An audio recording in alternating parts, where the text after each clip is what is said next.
qui est en train de, qui est dans son lit de fornication, ou dans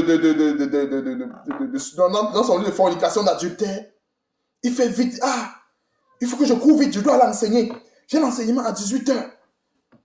Il sort vite de la chambre d'hôtel en courant, il n'a même pas fermé sa ceinture, il court vite, il faut que j'aille enseigner. L'enseignement, la parole de Dieu, l'œuvre de Dieu, c'est quoi? C'est la saluté. Il faut seulement faire n'importe quoi, courir pour aller enseigner, courir pour aller... L'œuvre de Dieu doit être honorée. Nous devons faire cette œuvre en donnant l'exemple, en donnant le modèle de ce que nous sommes dans la foi. Pas aller se vautrer dans la fornication, se vautrer dans telle chose. Mais quand il s'agit de prier, on est prêt, on est chaud, on vient là, il faut qu'on prie. Prions encore, prions. Après on dit, il faut jeûner encore, mettre dessus. Les préalables.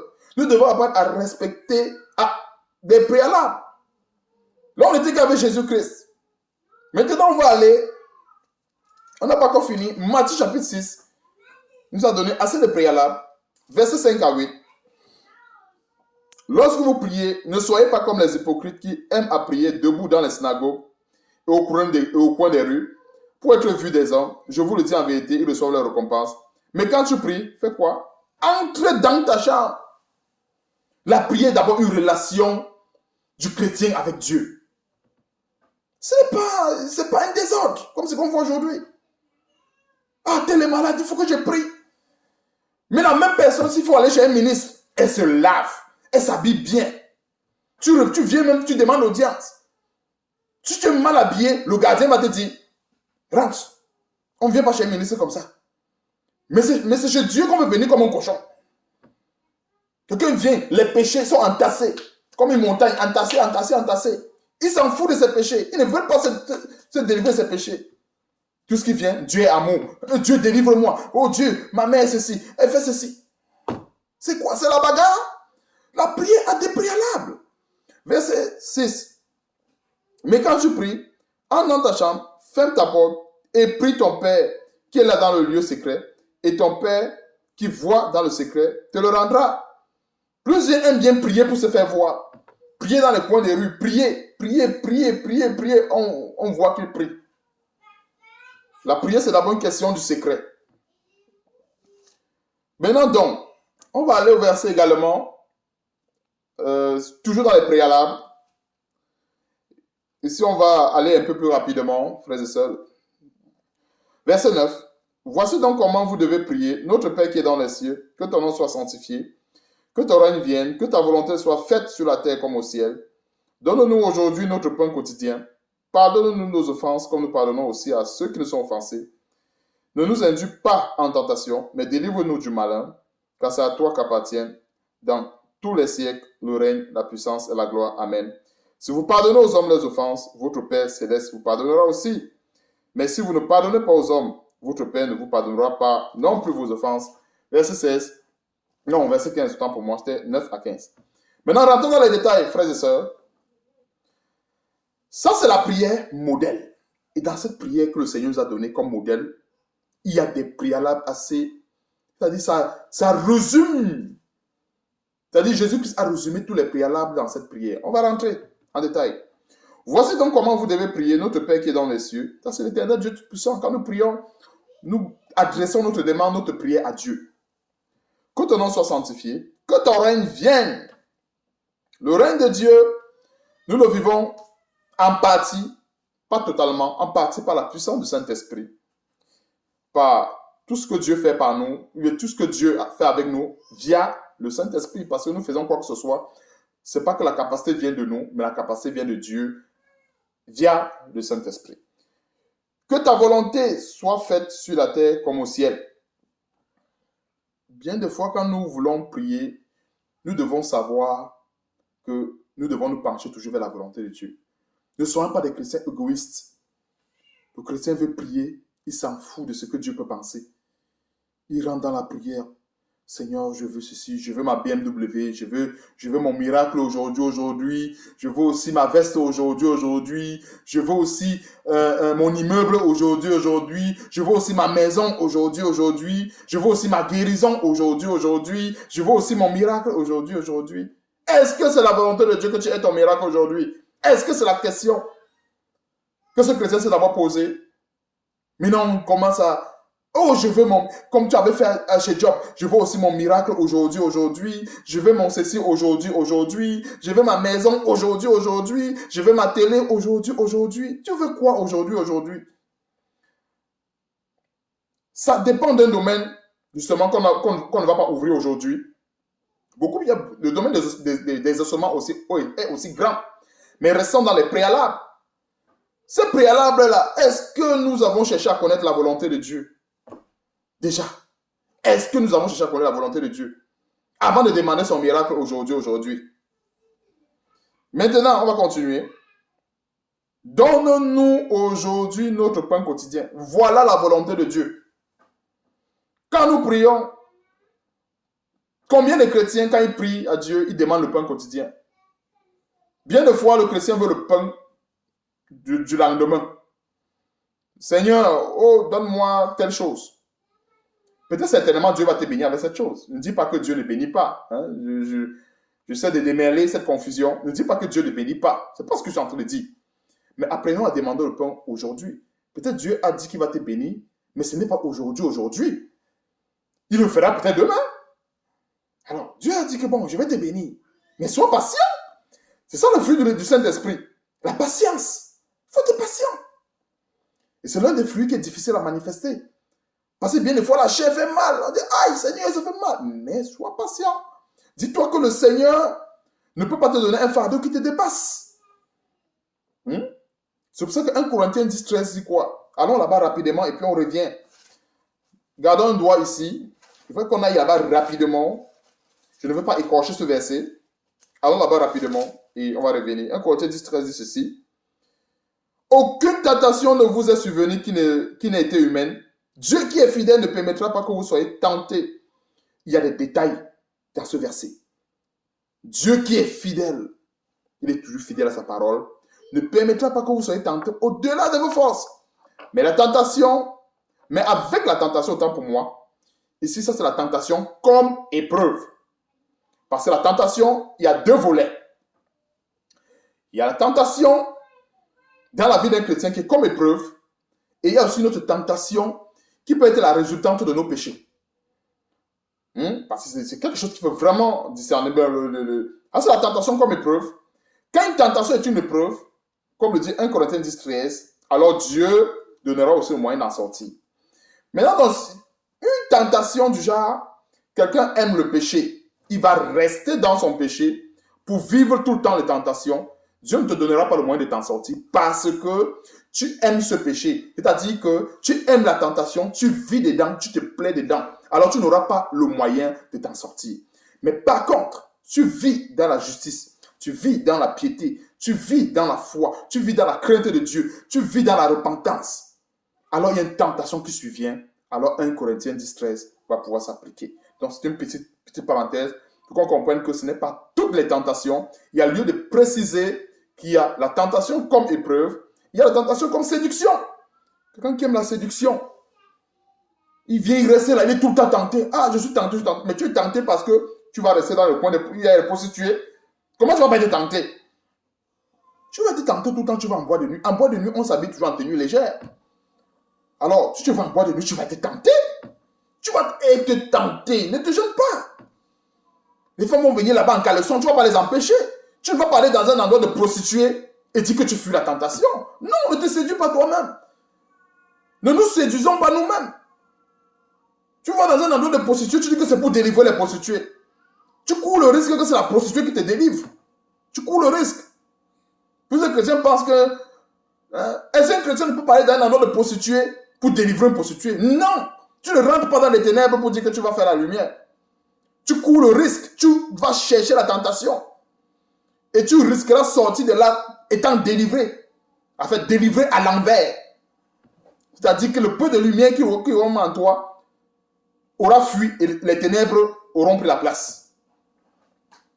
On ne va pas courtiser la tentation parce que 1 Corinthiens 10, 13 a dit qu'il ne va pas. Tu vois, des versets comme ça, que d'autres de tordent à l'envers. C'est-à-dire que le verset a été donné dans un contexte précis. 1 Corinthiens 10:13. Lorsqu'une tentation est sous la forme d'une épreuve, j'essaie de donner une précision, c'est pas ce qui est écrit. Dieu va te donner la force de pouvoir sortir de cette tentation. Parce que Dieu ne veut pas que tu restes dans l'épreuve. Dieu veut que tu surmontes l'épreuve. Il te donnera donc la possibilité de pouvoir sortir de cette épreuve, qui est bien sûr la tentation. Il y avait lieu de préciser, tentation comme épreuve, tentation comme séduction. On va continuer. Pardonne-nous nos offenses comme nous pardonnons aussi à ceux qui nous ont offensés. Ne nous induis pas en tentation. Le ne nous induis pas en tentation ici, c'est la séduction. Quand nous demandons à Dieu de ne pas nous induire en tentation, de ne pas nous induire en séduction, okay, sur le plan réel dans la vie du chrétien, le chrétien doit faire aussi à son niveau de ne pas ouvrir les portes. Voilà un chrétien qui prie, Seigneur, ne m'induis pas en tentation. Oh Seigneur, délivre-moi du malin. Le même chrétien, il se retrouve en boîte de nuit, avec des filles, avec des habillements sexy, se retrouve en train de danser sur le rythme d'une musique infâme. À quoi servira cette prière? Il a prié comme un perroquet. Il a prié comme un perroquet. Il se retrouve en boîte de nuit. Le rythme de la musique, c'est coller. Le voilà qui est en train de coller sur le rythme de la musique. Il sera en train de faire quoi? Il a prié comme un perroquet. Ne nous induis pas en tentation. Ne nous induis pas dans la séduction. Ça n'a pas la même explication que ce qu'on a vu dans 1 Corinthiens 10:13. Il ne faut pas confondre. Ce n'est pas parce que c'est écrit tentation que ça veut dire la même chose. Il y a la tentation qui est une épreuve et il y a la tentation qui est la séduction. Nous devons prier que Dieu ne nous induise pas en séduction. Mais normalement, si nous aimons Dieu, si nous faisons sa volonté, Dieu ne va pas nous livrer à ce qui va nous détruire. Donc, quand nous prions en disant Seigneur, ne nous induis pas en séduction, c'est que nous demandons la force à Dieu de pouvoir ne pas tomber. Nous demandons la force à Dieu de pouvoir ne pas se compromettre. Que lorsqu'il y a la séduction, bien de fois, comme je disais tantôt, la capacité ne vient pas de nous. Ça veut dire que ça peut nous échapper, charnellement parlant. Mais le Saint-Esprit qui est en nous va créer une alerte, dire que, hey frère, hey sœur, voilà la séduction. Tu vas dire, hey, c'est la séduction, je fuis. Tu ne dis pas, hey, c'est la séduction. Non, Dieu m'a donné l'onction. Non, je vais aller rester à côté parce que Dieu m'a donné l'onction et la puissance, je veux pouvoir m'en sortir. Comme si le combat était devenu charnel. Le combat est spirituel, nous devons faire très attention. Et Dieu, face à l'impudicité, on ne résiste pas à l'impudicité. L'impudicité, on fuit. Tu fuis tes pieds au niveau de la tête, tu fuis. On prend les jambes à son cou. C'est une expression pour dire que tu fuis le genre que je ne sais pas. On va t'appeler lâche tout, machin.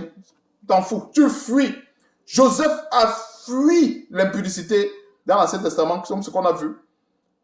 Il a fui, laissé même partir son vêtement. Il a dit, tu peux même... Reste même avec ça.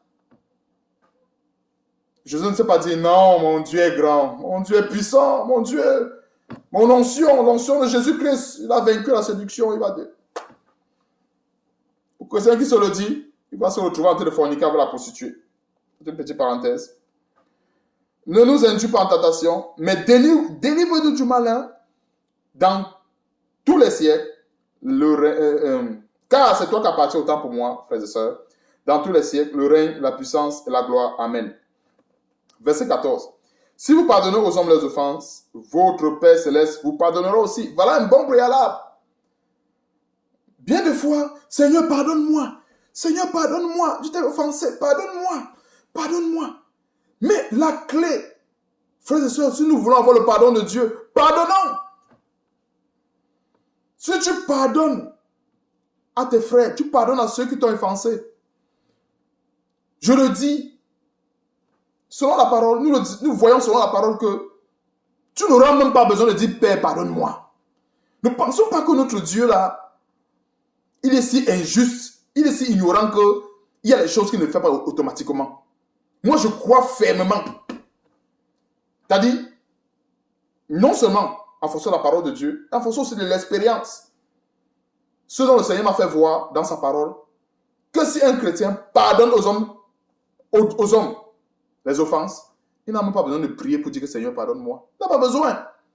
À ce moment, le chrétien prie seulement par formalité. Je ne dis pas qu'il ne faut pas prier. Je démêle encore la confusion à ce niveau. Je ne dis pas qu'il ne faut pas prier lorsqu'on a péché. Mais je dis, à ce moment, quand on a l'habitude de pardonner, la prière est tout simplement une formalité. On va prier tout simplement parce qu'il faut prier afin que l'ennemi ne trouve pas à redire. L'ennemi ne trouve pas à nous accuser. Voilà pourquoi il va falloir prier. Donc, bien des fois, nous prions parce qu'on veut marcher selon les règles de la parole de Dieu. Donc, si vous pardonnez aux hommes leurs offenses, votre Père Céleste vous pardonnera aussi. Donc, le petit point d'honneur que je disais tantôt, c'est que si on a l'habitude de pardonner aux hommes les offenses, automatiquement, le pardon est déjà avec nous. Automatiquement. Mais nous demandons souvent pardon à Dieu parce que quand tu as offensé Dieu, c'est ça la règle. On ne peut pas enfreindre la règle parce qu'on passe le temps à pardonner aux gens. Non.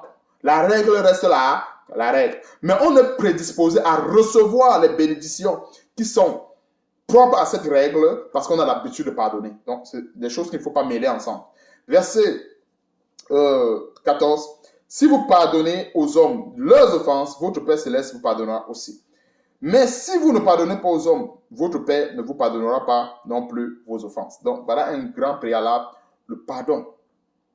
Nous devons apprendre à pardonner aux hommes leurs offenses afin que notre Dieu nous pardonne aussi en retour. Donc, ces grands préalables, je n'ai pas dit que c'est tout. Je n'ai pas dit que c'est tout. Un autre frère ou un autre frère encore peut ajouter. Je n'ai pas dit que c'est tout.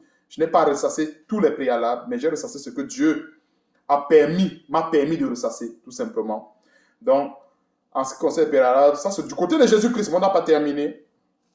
Frères et sœurs, on va aller également dans Amos chapitre 3, verset 3. On va voir un autre préalable. Et ça, c'est pour des chrétiens. Ça, c'est pour des chrétiens uniquement. Uniquement pour des chrétiens.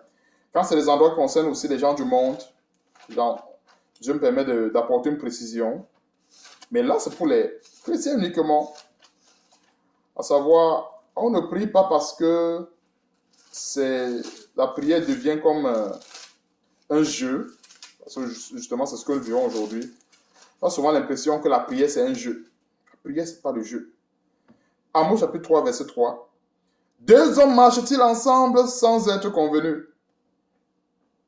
Quand c'est un cas de prière, on oublie ce verset. Ah, nous sommes tous des chrétiens, non? Tu es chrétien catholique. Ah, moi aussi je suis protestant. Prions ensemble. Ça va marcher. Tu es chrétien mormon. Moi aussi je suis chrétien. Prions ensemble. Tu es chrétien bouddhiste. Moi aussi je suis chrétien. Enfin, je n'aime pas s'il y a des chrétiens bouddhistes. Je vais faire un petit lapsus. Prions ensemble. Le préalable. Le Seigneur dit dans sa parole, l'apôtre Paul, 2 Corinthiens chapitre 6, à partir du verset 14, ne vous mettez pas avec les infidèles sous un joug étranger. Lorsqu'il faut prier, c'est quelque chose de sacré. Je vais encore rentrer dans le monde. Pour qu'on comprenne ce détail en profondeur. À l'époque, quand je suis encore dans le monde, je vois très souvent ce détail-là. Tu vois les gens qui aiment la grande vie, qui aiment les fringues, qui aiment exhiber les richesses. Ces gens-là marchent avec les pauvres. Pourquoi on pense qu'avec la parole de Dieu, ça va changer? Tu vas voir les riches, ils marchaient entre eux. C'est pourquoi? C'est une loi universelle, elle est normale. Le riche ne va pas marcher avec quelqu'un qui va dire, le riche veut bien que quand il arrive quelque part, quand il brandit sa grosse Mercedes, l'autre brandit aussi sa part. Il brandit le champagne, l'autre brandit aussi sa part. Le riche ne va pas marcher avec un parasite, que quand il va brandir le champagne, l'autre sera seulement là pour dire, ah, donne un peu de ton champagne. Les riches en général marchent entre eux. Je ne dis pas que nous sommes... Je donne une petite parenthèse pour expliquer cette loi qui est en fait universelle, que nous voyons partout. Pour dire très souvent que quand nous voyons certaines choses dans le monde, apprenons à tirer des enseignements là-dessus. Ne pensons pas qu'avec Dieu c'est différent. Quand nous voyons certaines choses dans le monde, ne nous disons pas qu'avec Dieu c'est la poubelle. Le riche ne peut pas aller quelque part Il traîne avec lui un crasseur. Non, non, non, non, non. Non. Bill Gates, s'il va dans une manifestation, il va s'assurer qu'il y a aussi un riche qui est aussi là comme lui. Il ne va pas sortir 15 champagnes et les autres sont là. Ah, Bill Gates a sorti 15 champagnes, il faut seulement qu'on boive, on boive, on boive. Non. C'est ça en fait. Revenons sur le plan spirituel. Un petit exemple que je voulais donner à peu près sur cette loi universelle qu'on parle de marcher ensemble. Deux personnes qui ne regardent pas dans la même direction, qui n'ont pas les mêmes convictions, normalement ne doivent pas marcher ensemble. Pourquoi quand ça arrive dans le milieu chrétien, on perd la cervelle, on pense que non. Comme c'est le milieu chrétien maintenant, Dieu est amour. Dieu est amour. Voilà tous les versets que certains chrétiens perroquets savent. Dieu est amour. On oublie que Dieu n'enfreint pas. C'est pas le fait qu'on est enfant de Dieu qu'il faut enfreindre les règles. On n'enfreint pas les règles parce qu'on est chrétien. Il y a des règles qu'on ne doit pas enfreindre. Et lorsqu'on est chrétien, on se conforme aussi également à ces mêmes règles. À savoir, deux hommes ne marchent pas ensemble s'ils ne se sont pas convenus. C'est clair. Convenus sur quoi? Sur la base, pour les chrétiens se conviennent sur la base de l'évangile, sur la base de la parole de Dieu. Je ne peux pas dire que je prie. Je prie avec elle qui ne se voile pas, qui ne croit même pas. Pour elle, le voile, c'est les cheveux. Elle s'en fout. Je prie avec l'autre qui vient de sortir de son copain. Elle est sortie de chez son copain. Et elle est là. On va prier ensemble. Voilà un autre qui vient de sortir d'un hôtel avec une prostituée. Il est là. Tu as un musulman qui est là. Tu as un bouddhiste qui est là. Tu as ceci qui est là. Il y a tel problème. Ah, on va prier, Dieu va nous écouter. On est là, les zélés, on prie. Les machettes sortent, les gourdins sortent. De ceci, on prie. On tape les pieds au sol. Quand ça devient maintenant Dieu, on oublie la bienséance. On oublie l'ordre. On oublie que Dieu est souverain. On oublie que Dieu... Mais notre Dieu n'est pas une poubelle. Il n'est pas une poubelle. La prière n'est pas une obligation. La prière n'est pas une obligation. Si les préalables ne sont pas remplis, remplissons les préalables et rentrons dans la prière. On n'est pas obligé de prier. Plusieurs de faux pasteurs ont tellement enseigné la prière comme une obligation. Ça fait que les chrétiens, quelqu'un sort de la boîte de nuit avec l'intelligence remplie de musiques infâmes, nous voilà à l'église. Il danse, il chante, il prie, il prophétise. Esprit d'impudicité, je chasse. Et pourtant, il dansait avec l'esprit d'impudicité hier. Esprit de mari de nuit, je chasse. Et pourtant, il a même dansé avec une fille qui était possédée d'un esprit de sirène. Il a dansé avec, et il sort même avec l'esprit de sirène. Il ne sait même pas. Il chasse quoi? Il chasse un démon qui est dans sa vie. Et maintenant, quand la personne va prier, la même nuit, au lieu que c'est une sirène qui vient, c'est au moins 15 sirènes qui vont venir. Il va se mettre à dire que, ah, peut-être on était deux en priant. Peut-être en évoquant le nombre, en étant 100, 2000, 5000, 1 milliard, Dieu va écouter. On commence à répéter les 20 paroles. Donc il y a un détail que j'ai oublié de rester là-dessus, dans Matthieu chapitre 5. C'est un bon détail. C'est un bon détail. On a parlé de... C'est pour expliquer Amos. On disait, un bon détail. Ça, c'est pour ceux qui aiment la vérité. Ça va être un peu plus long, mais c'est le Seigneur qui le permet ainsi. Nous devons comprendre les préalables. Matthieu chapitre 5. C'est pour expliquer rapidement ce que je disais. Au verset... non, c'était quoi? Matthieu chapitre 6. Autant pour moi. Excusez-moi, frères et sœurs.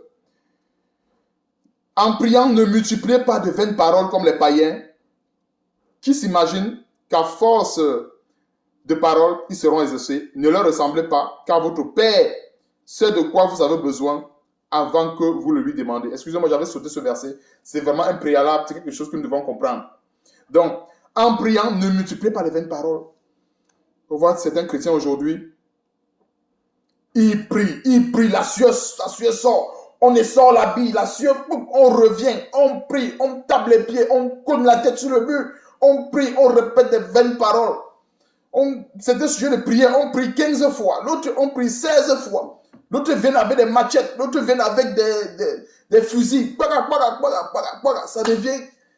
Ça devient une pétaudière. On va dire, c'est ça, avoir la vie de prière. Quelle vie de prière? La vie de désordre. On répète des vaines paroles. C'est quoi une vaine parole? Une parole vide de sens est une vaine parole. Je répète une parole que je ne comprends même pas le sens. Alors, je suis en train de faire quoi? J'ai pris l'exemple de quelqu'un qui sort de forniquer. Il est rentré avec un esprit de sirène et tout le reste. Mais le voilà qui dit, feu sur l'esprit de sirène. Il ne sait même pas qu'il envoie le feu sur lui. Il ne sait pas. Il a pris l'étonné que la nuit, au lieu que c'est une sirène qui vient comme d'habitude, une sirène qui arrive dans son rêve comme d'habitude, c'est 20, c'est 30 sirènes qui arrivent. 40, 50, 100 sirènes. Parce qu'il pensait que, quand on parle de prière, ça devient la magie. Ce n'est pas la magie. Il y a des préalables à remplir. Il envoie le feu sur la sirène, il ne sait même pas qu'il envoie le feu sur lui. L'esprit de sirène qui est sur lui. Et l'esprit de Mami Wata est dans sa vie, il ne sait même pas. Il envoie le feu. Alors que Dieu attend que ce chrétien-là, comme Proverbe chapitre 28, verset 13 dit, il vient confesser son péché. Ouais, j'ai péché contre toi, Seigneur Dieu. Je me suis vautré dans l'alcool, je me suis vautré dans l'impudicité, je me suis vautré dans les bois de nuit. Seigneur, aide-moi, délivre-moi. Envoie ta puissance me délivrer des esprits impurs qui me troublent. Aide-moi, Seigneur. Je te promets, je n'irai plus dans les bois de nuit. Tu commences à fermer les contacts, fais ceci, fais cela. On va dire, non, Dieu est amour. Dieu est amour, Dieu comprend. Tu es parti en bois de nuit, non? Non, Dieu comprend que de temps en temps, tu as besoin de ça. Tu as besoin d'une petite à côté. Dieu comprend. Maintenant, c'est Dieu qui devient la poubelle. C'est parce qu'on fait en telle sorte que le nom de Dieu est tellement blasphémé. Si tu dis à quelqu'un dans le monde que tu es chrétien, il va dire, là, on connaît. Vous chrétien, vous vous enfermez dans les églises, vous priez, après c'est les femmes des gens que vous prenez. Tu dis à tel que Jésus-Christ est Seigneur, on dit, Jean, pardon, laissez-la, pardon. Mon frère, ne continue plus, ferme ta bouche. On vous connaît. Tu vois? Tellement ces faux ouvriers, ces faux pasteurs, avec les enseignements des démons, on salit le nom du Seigneur. Maintenant, quand quelqu'un dit Jésus-Christ est Seigneur, on n'arrive même plus à comprendre que Jésus-Christ est véritablement Seigneur et il hait le péché. Parce que des prières qui sortent, 20 jours de prière, 15 jours de prière, on va renverser les autels sataniques, on va renverser les destinés, on va bouleverser. Tu ne vas jamais entendre, on va bouleverser le péché. Quelle qualité de prière? C'est plutôt des ensorcellements, c'est plutôt, je ne sais pas comment je peux expliquer ça.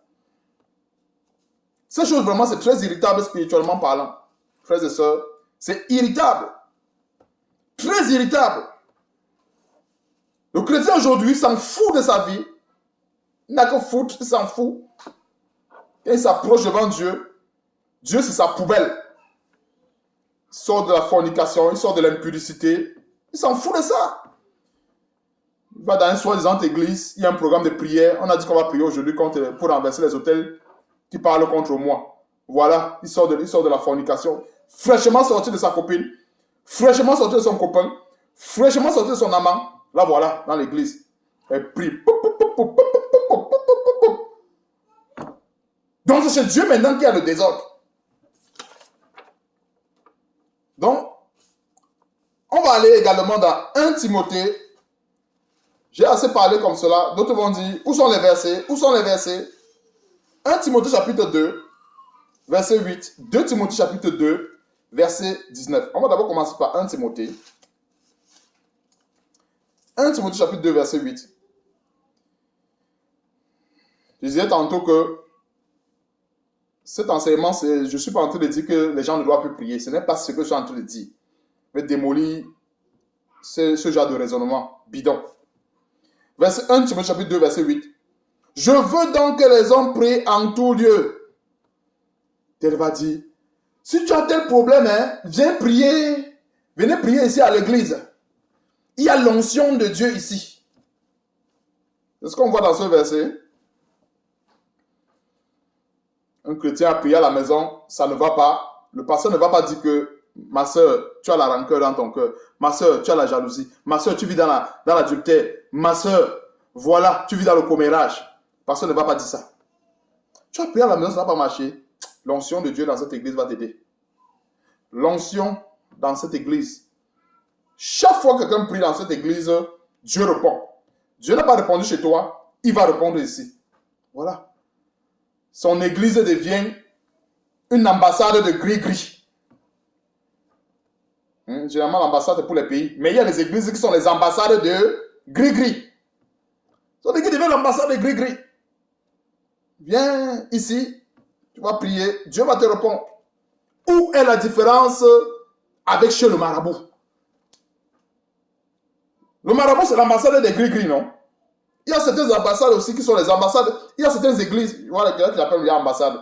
Il y a certaines églises soi-disant, qui sont aussi les ambassades des gris-gris. Je vois son enfant là-bas et dis, ah, tu penses que tu es quelque part, tu es dans une ambassade, tu es dans une ambassade de gris-gris. Le pasteur ne voit jamais le péché.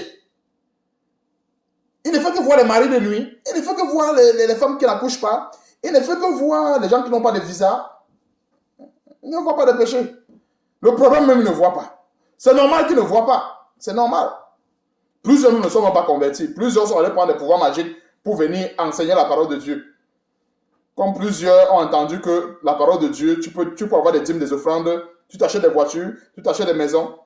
Ça devient un métier. Et pourtant, la parole de Dieu, c'est pour notre vie. C'est pour nous, c'est pour mener une vie agréable au Seigneur. La parole de Dieu, ce n'est pas pour s'enrichir. On ne s'enrichit pas, on ne fait pas du lucre avec la parole de Dieu. On apprend à vivre une vie agréable au Seigneur. C'est pour ça que nous avons besoin de comprendre les préalables. C'est ça l'objet de cet enseignement. On va rester uniquement sur les préalables. Je veux donc que les hommes prient en tout lieu en élevant les mains pures, sans colère, ni mauvaise pensée. Combien de chrétiens avant de prier se sont examinés pour dire, ouais, est-ce que je n'ai pas de mauvaises pensées? Est-ce que tantôt je viens de me fâcher contre tel? Est-ce que je me suis repenti? Est-ce que je demande pardon à Dieu? Combien de chrétiens le font? Tu vois un chrétien qui vient de bagarrer avec quelqu'un, les coups de poing, pop, pop, pop, pop, pop, pop, pop, pop. Il a même arrêté vite la bagarre. Parce que l'église, ça à 18h. Il a arrêté vite la bagarre. Voilà qui vient à l'église, soi-disant. Le pasteur distribue les sommes comme les gris-gris. Un nouveau nom, même, c'est l'ambassade des gris-gris. Il distribue les sommes comme les gris-gris. Prie avec ça, prie avec ça, prie avec ça, prie avec ça, prie avec ça. La parole de Dieu est devenue un gris-gris. Quelqu'un ne connaît pas le Seigneur, prie avec tes sommes. Une fois, j'avais demandé à mon petit frère, une petite parenthèse encore, ceci va aider beaucoup de personnes qui n'ont pas encore reçu le Seigneur. Il me dit, je lui ai dit,